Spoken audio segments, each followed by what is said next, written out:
কথায় আছে মানুষ নাকি বেইমানি করলেও বনের পশু পাখি নাকি বেইমানি করে না, আর মানুষ চাইলে পারে না এমন কিছুই নেই। এবার সন্তানের চেয়ে বেশি যত্ন করে মাগুরার মোহাম্মদপুরের মনিরুল পোষ মানিয়েছেন একটি বনের বেজিকে, আর এই বেজিটির সাথে তৈরি করেছেন এক অদ্ভুত ভালোবাসার গল্প।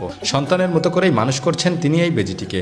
এটা শুধু তার কাছে পোষা প্রাণী নয়, এ যেন তার পরিবারের একজন সদস্য। বাড়ির পাশে বিলের পাড় থেকে অসুস্থ অবস্থায় তিনি এই বেজিটিকে কুড়িয়ে পান।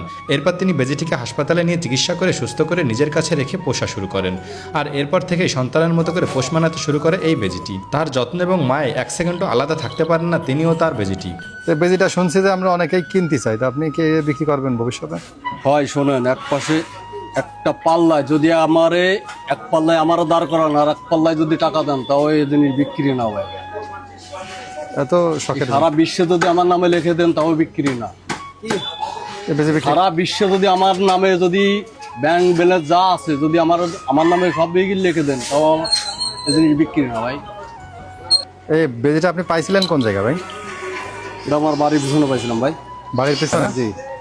তো বাড়ির পিছনে পাইলেন, তাই এরকম পোষ মানলো কিভাবে একটু আমাদের যদি বলতেন। ভাই মানুষ পারে না এমন কিছু নাই, কিন্তু মানুষের উপরে জাতীয় মানে পৃথিবীতেই নাই। কি কি খাবার খাওয়ান রে? এ সপ্তাহে খাই ভাই, আপেল আঙ্গুর বেদানা, এমন কোনো ফল নাই যে আমার এই এতে না খাই। এ থাকে কোন জায়গা আপনার সাথে না বাইরে? আমার কাছেই থাকে ভাই। রাতে কোন জায়গা থাকে? রাতে আমার কাছেই থাকে। ঘুমাই কার সাথে? আমার কাছেই ঘুমাই। এই আমিই ঘর, আমিই বাড়ি, আমিই খাসা, আমিই সব।